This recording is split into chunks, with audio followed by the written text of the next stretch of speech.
नमस्कार मित्रांनो, मी शुभम पवार. मित्रांनो, फायनली आता लाडका भाऊ योजना सुद्धा आलेली आहे. या योजनेचा जी-आर सुद्धा आलेला आहे.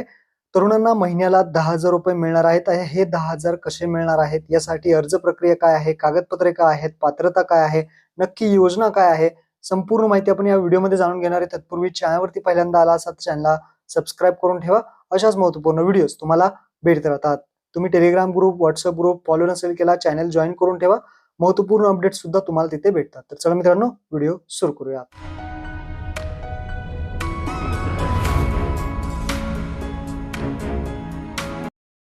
तर मित्रांनो, तुम्ही पाहू शकता मुख्यमंत्री युवा कार्य प्रशिक्षण योजनेच्या अंमलबजावणीसाठी मान्यता देण्याबाबतचा 9 जुलै 2024चा हा जी-आर आहे. या जी-आरमध्ये महत्त्वपूर्ण जी काही माहिती आहे ती आपण या व्हिडिओमध्ये जाणून घेणार आहे.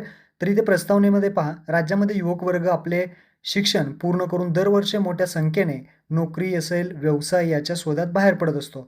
आणि यामध्ये विशेषतः 12वी पास विद्यार्थी असतील, विविध ट्रेडमधील विद्यार्थी, ITI विद्यार्थी असतील, पदवीधारक विद्यार्थी असतील, पदवी आणि पदव्युत्तर युवकांचा यामध्ये समावेश असतो.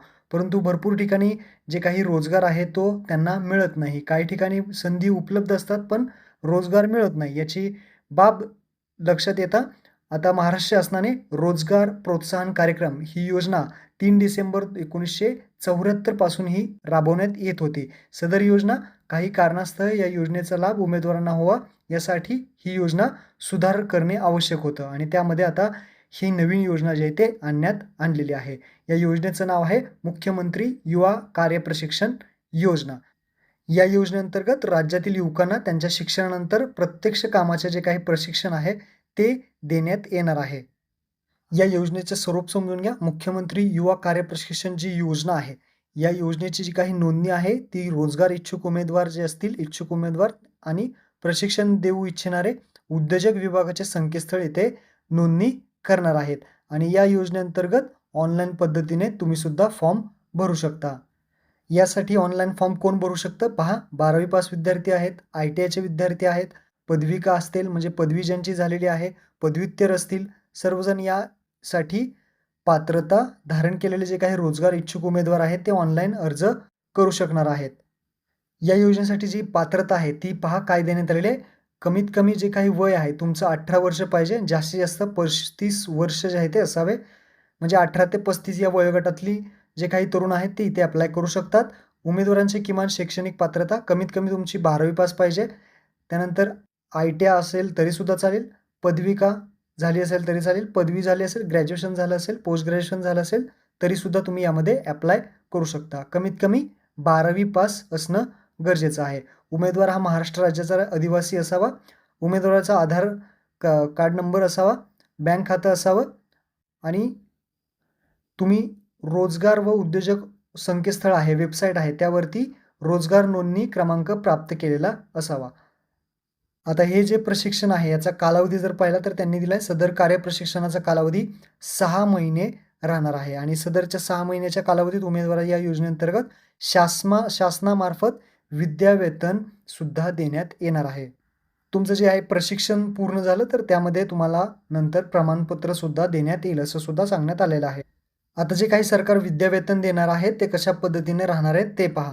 प्रत्येक महिन्याला विद्यावेतन राहील. जर तुम्ही 12वी पास असाल तर इथे पहा 6,000 रुपये प्रति महिना. तसेच ITI किंवा पदविका जर झाली असेल तर 8,000 रुपये आणि पदवीधर पदव्युत्तर म्हणजे ग्रॅज्युएशन, पोस्ट ग्रॅज्युएशन यांना 10,000 रुपये प्रत्येक महिन्याला मिळणार आहेत. आणि हे जे पैसे आहेत ते ऑनलाईन पद्धतीने देण्यात येणार आहे DBT मार्फत आणि हे सरकार तुम्हाला पैसे देणार आहेत. यामध्ये तुमचं जे काही प्रशिक्षण आहे 6 महिन्याचं राहणार आहे.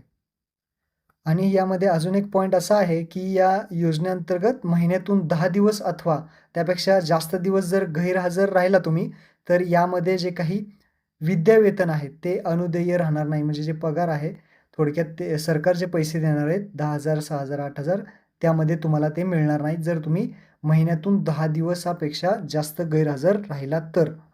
आणि अजून एक महत्त्वाचं म्हणजे महिन्यात जे काही तुम्ही प्रशिक्षण सोडून गेला तर तुम्हाला विद्यावेतन मिळणार नाही. या योजनेचा दर 2 वर्षांनी आढावा घेऊन आवश्यक असलेल्या योजनेत सुधारणा करण्याबाबतचा निर्णय घेण्यात येईल असं सुद्धा सांगण्यात आलेलं आहे.